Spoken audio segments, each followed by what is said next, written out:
আপনি কবে আবার বিয়ে করবেন, এটা অনেকের প্রশ্ন। আচ্ছা, আমি যেটা শুরুতেই বলছিলাম, ভিডিও শুরুতে আপনারা একটা ক্লিপ দেখলেন শবনম বুবলির। ইতিমধ্যেই তাকে নিয়ে নেট দুনিয়ায় তুমুল আলোচনা শুরু হয়ে গেছে। শবনম বুবলি নাকি দ্বিতীয়বার বিয়ে করবেন, তাও আবার মেগাস্টার শাকিব খানকে। এইসব ইস্যু নিয়ে নেট দুনিয়ায় তুমুল আলোচনা শুরু হয়ে গেছে। তো এইসব ইস্যুর আরো বিস্তারিত শবনম বুবলির মুখ থেকে চলুন আমরা কথাগুলো একটু শুনে আসি। আপনি কবে আবার বিয়ে করবেন, এটা অনেকের প্রশ্ন।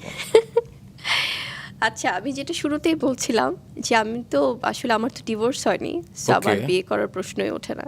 আচ্ছা, সে কারণেই অনেকে প্রশ্ন করে যে আপনার আসলে ডিভোর্স হয়েছে কি হয় নাই, কিংবা আমরা নিউজে দেখি যে জি। শাকিব খানের জন্য মেয়ে খোঁজা হচ্ছে, এরকম নিউজগুলো। তো সেই প্রেক্ষিতেই আসলে বলা হয় যে বুবলি কবে বিয়ে করছে আর কি। না, এটা সত্যিকার অর্থে ভাই, এটা আসলে যার যার আমি বলবো নিজের একটা ব্যক্তি সিদ্ধান্ত কে কি করবে। কিন্তু আমার ম্যারিটাল স্ট্যাটাস যদি বলি, আমি আমার ডিভোর্স হয়নি এখনো, এবং হয়তো বা অনেকে বলতে পারে যে এক্ষেত্রে তো তাদের মধ্যে অনেক মনোমালিন্য হয়েছে বা অনেক প্রবলেম হয়েছে, আবার ঠিকও তো হয়েছে। সো সেখান থেকে একটা ম্যারিটাল স্ট্যাটাস কিন্তু কখনো ভাইয়া হয় আপনি ডিভোর্সড, না হলে ম্যারিড, না হলে সেপারেটেড, না হলে উইডো আমরা যেভাবে বলি, বা সেখানে কিন্তু অতীত কোনো অপশন থাকে না, যে অতীত। সো এটা কোনো অপশন না।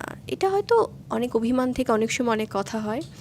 তবে আমার প্রেজেন্ট সিচুয়েশন যদি বলি আমি, সো সেক্ষেত্রে আমাদের কখনো ডিভোর্স হয়নি, এবং আম, সেই জায়গাটায় আসলে আমার মনে হয় যে এটা আসলে অনেকে হয়তো একটু দ্বিধাদ্বন্দ্বে থাকেন সে কারণে।